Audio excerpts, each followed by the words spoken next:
What's up, friends? My name is Luke. This is Lukewarm Reviews. As you can tell, I have a toy video for you today. This video is going to be about how and where to buy Sofubi. I've been getting some questions. It's a very difficult hobby to get into sometimes because of the scarcity. So I thought I would make this another little resource for beginners and people who want to get into it, telling you just some tips and tricks that I've found when it comes to acquiring these lovely little guys. So I'll start out with the two main categories that this video is going to be split into. It's going to be where to buy Sofubi firsthand and where to buy secondhand. This is what you run into with pretty much any hobby, any collection. And you want to always strive to buy firsthand whenever possible. So we're going to start there.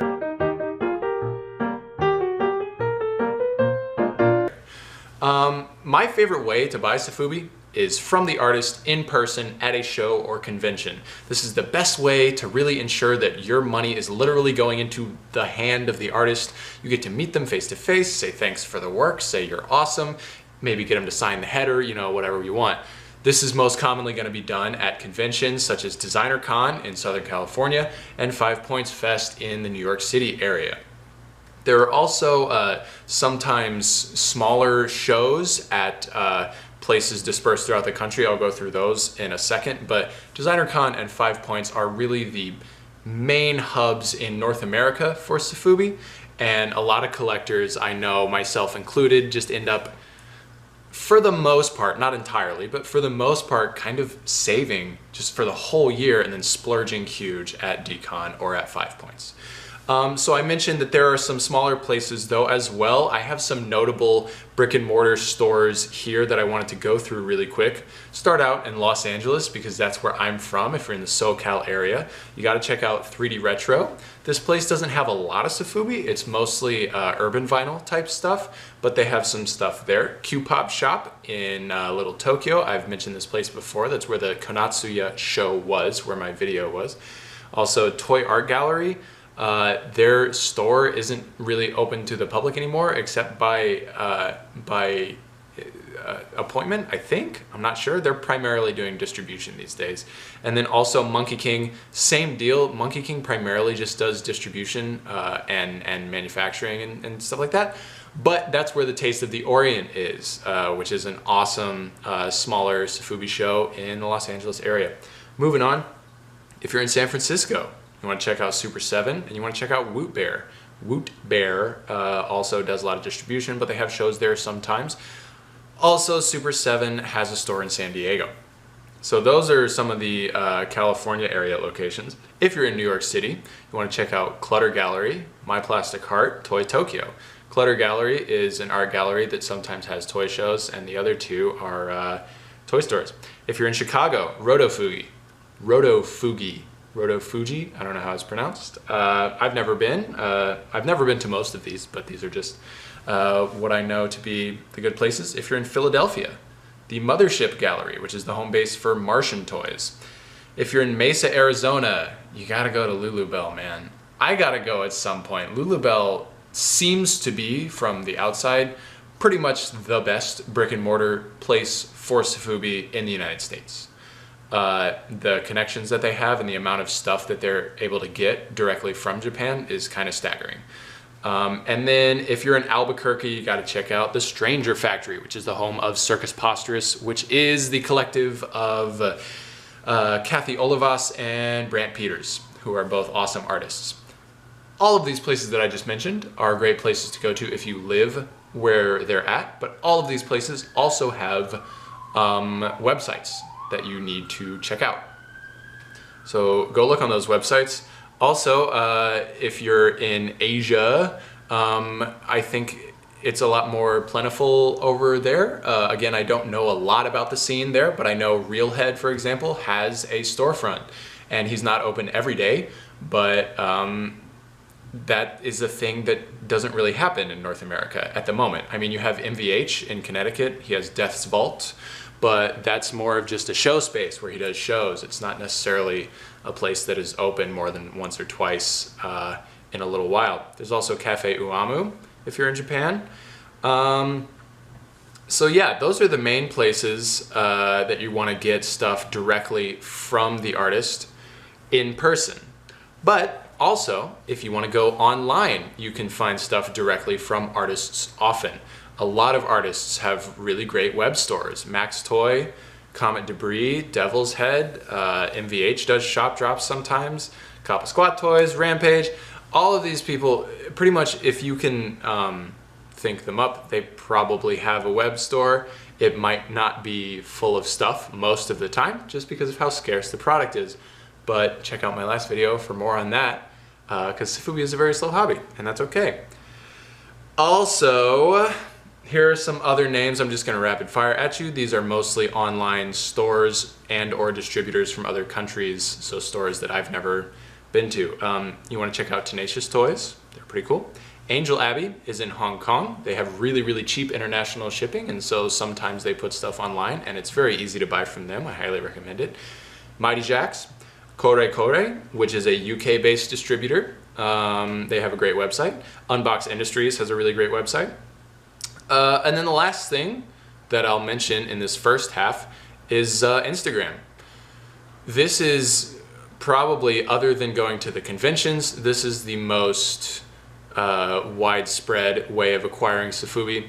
Instagram is the platform that Sofubi artists and distributors use more than any other, and they often have lotteries or claim sales or shop drops that are communicated solely through Instagram. So you got to make sure you go on Instagram, you follow the artists that you're interested in, and then you'll have a lot of opportunity through that. So those are the best ways to buy Sofubi firsthand. But sometimes you're going to miss something that you really, really want. Or you're going to find something, like I have many, many times, that's just old. It's just years old and it came out way before you got into the hobby, and you're like, well, shit, I want that. How do I get it? That's when you buy.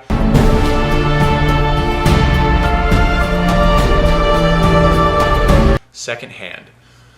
I'm going to start this off with a quick soapbox about the different types of secondhand buying.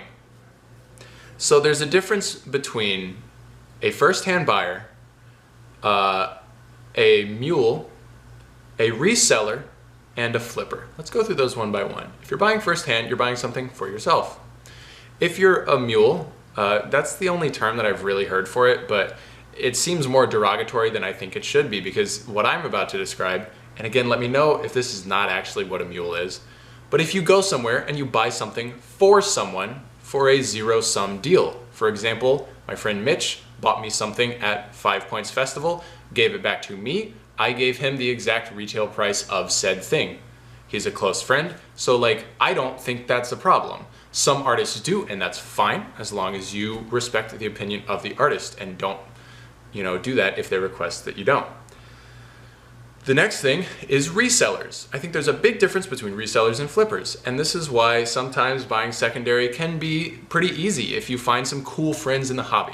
Because if there is something that came out years ago and someone has had it in their collection for forever and has really enjoyed it, but their interests are moving in different directions now, or they just want to free up some money to buy something else, then they'll sell it for whatever the market price is at the time. Or if they're really, really cool, maybe they'll just sell it for retail.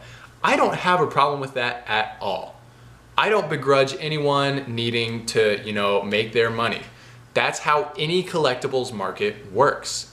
So if there's an MVH piece that you really want that is 8 years old, you might need to expect to pay $1,000 for it. That's just how supply and demand works. That's how collecting works. It's a bitch sometimes, and like I said, it's even nicer whenever people are like, oh, I'll give it to you for retail. And that does happen. So make friends in the community, but I have no problem with resellers. There's a difference between resellers and flippers. This is what a flipper is. This is what you don't want to be in the Sofubi community. Trust me, because if you are one, then everyone will hate you. A flipper is someone who goes to somewhere, buys something that is in high demand for the sole purpose of turning around and immediately trying to make a profit by reselling it.